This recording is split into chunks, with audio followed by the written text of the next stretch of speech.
First off, before I start this review, let me apologize for being so late. But let's get into this crazy episode. So this is Shahs of Sunset, Season 8, Episode 7, Don't Mess with Destiny. As we could see, there's flashbacks from last episode and how Reza said her uterus exploded because she had 10 abortions and all that stuff. And basically, Reza was saying like, no.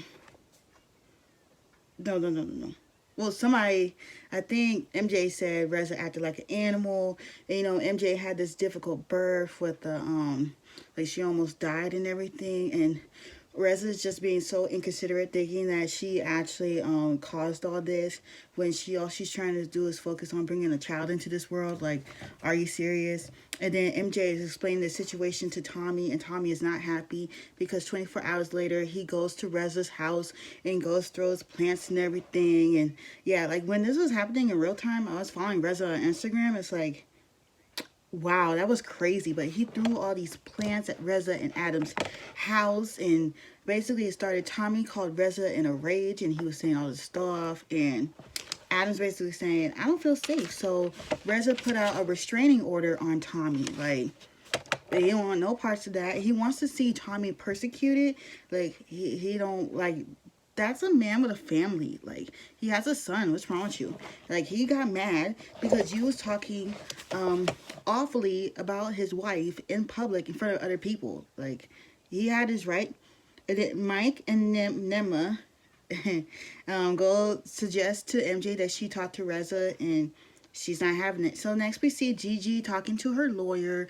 As y'all know, she was married to Shalom, and like I guess 2 years later she finally got her divorce. And her ex-husband could cause problems. And then we see Nima and Destiney met up at a hookah lounge. Like, I didn't know at hookah lounges they give you food. I thought you just do the and that's it. But Destiney is still talking to Sarah's brother Sam. Like, this girl has no shame in her game. She's just talking to him anyway. And Reza texted everybody to meet at Mike's house, and everybody's like, do y'all know what this is about? Do y'all know? And everybody's like, So Mike tells everybody that he can never have anything to do with MJ and Tommy. That friendship between Reza and MJ is done. Like, they were friends for like 30 years. How can you throw 30 years down the drain? Like, I have a friend. We've been friends 13 years. I would never, ever, ever throw that friendship down the toilet. Like, no. And they're acting like savages. They're acting like they don't have no common sense. None of this. And they're acting nuts. And then we see Gigi's friend, I guess, Yasmin. Yasmin looks exactly like Destiney. Like, it's not even funny. She looks like her. And Gigi really, really, really wants to be pregnant. But I think this was, like, her first pregnancy. And she's pregnant now. So something must have happened in this pregnancy. Because, yeah. But she was going to, I think she went to In-N-Out. Like, In-N-Out is that place. And she was getting some food and all that stuff. It was either In-N-Out or Chick-fil-A.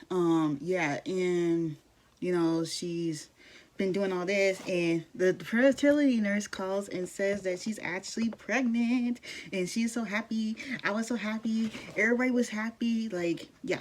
And then we see some flashbacks. This is actually the last time I did watch Shahs of Sunset with the liquid ass spray. Like, that was funny. And they're showing all these flashbacks between the times they had, good times they had with MJ and Reza on all these trips. So, yeah. And then MJ calls Mike because Mike is at this thing for Destiney. And MJ says that she feels excluded, but she also feels attacked. And MJ realizes what she did. And then, they're all at the table. MJ, Nima, Shervin, and Destiney. And Destiney feels hurt by this whole situation because everybody thinks she's lying. Alright, so Destiny called him a Keza, which is like Persian or whatever for like a piece of shit, because like Shervin was just doing the most, and Nema was like, why is she leaving and making such a fuss and acting all guilty? If she wasn't guilty, why the heck did she leave the table? Why did she have to do that? And then MJ and Tommy had this talk. Tommy is like, I stood up for my wife, and he said he broke a plant, but he wanted to break his legs. Like, Tommy, come on, what are you doing?